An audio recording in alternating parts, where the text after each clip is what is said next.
Welcome back to today's Retirees with certified financial planner Wayne Maslick of Great Lakes Benefits and Wealth Management.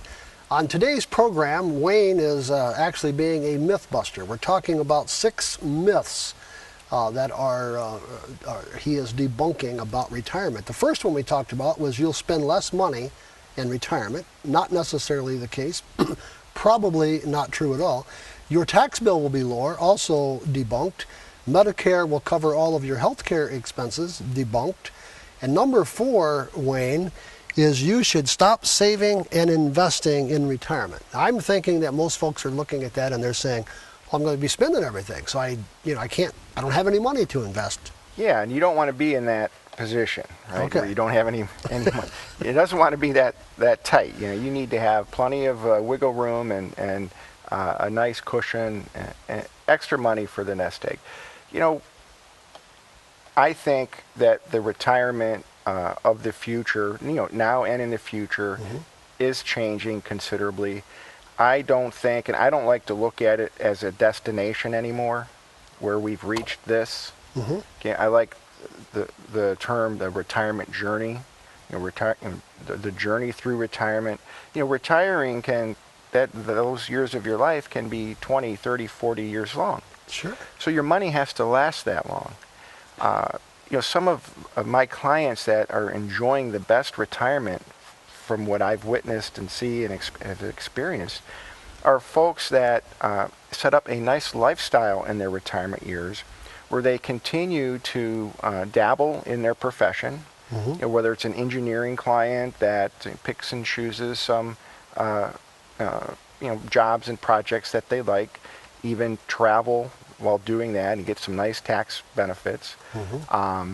A consultant, professional salesperson or consultant, where you're just kind of take the edge off of their nest egg, and they make 10, 15, 20, some well into the 6 figures. But they're keeping busy, they're keeping their mind sharp, they're keeping some cash flow coming in.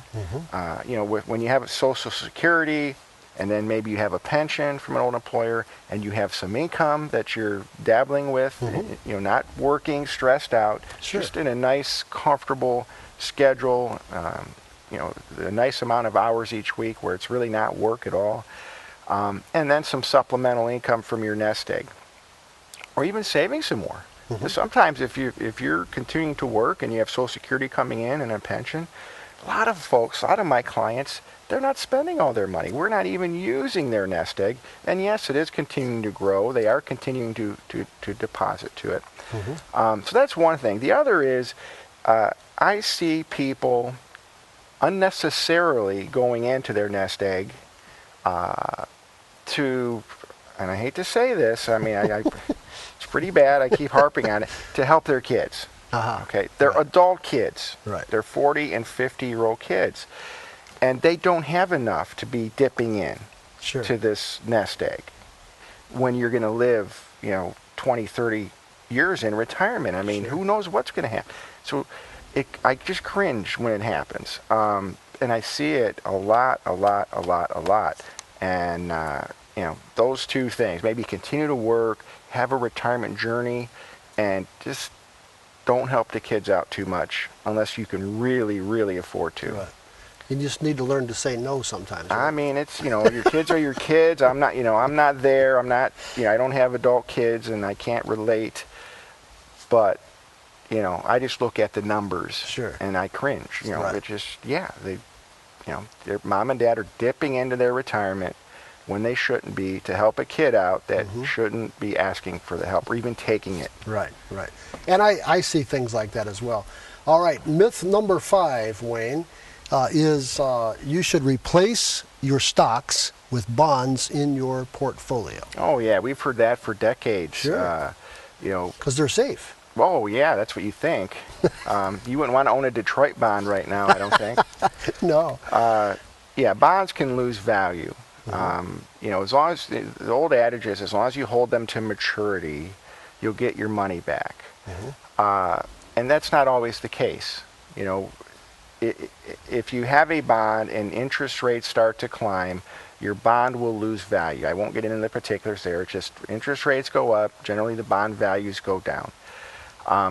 So you'll have this roller coaster ride as long as you hold this bond, and then when it matures, you get your money back. If the place that you have the bond is still around, whether it's a corporation or a municipality, a hospital, a school, who knows? I'm not saying bonds are bad, but you don't want to get out of stocks, and get into bonds. We always have our safe and risk money. Right? Bonds are not safe money. I put them in the risk category. Sure. Our safe money is safe money. So of your risk money, you don't want it all in bonds. A nice diversified portfolio over time, generally wins out. Not taking all your stocks and turning them into bonds. There's a lot more particulars to talk about regarding that, which Sure. I don't want to get into all them details right now.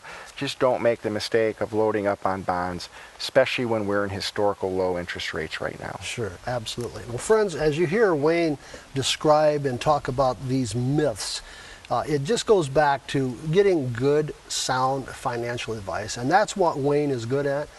He looks at your entire family structure. He looks at your financial structure today. He looks at what you are trying to accomplish in the future, and he helps you put together a plan that makes sense for you. Doesn't make sense for your neighbor, because your neighbor's different, and that's what separates a certified financial planner, folks like Wayne, from others. Let me just put it that way. 866-626-3990. 866-626-3990. Give Wayne's office a call. If it's on the weekend, please leave your name and number. The ladies will give you a call back, and you can set up an appointment and talk about your financial strategy. We'll be back right after this.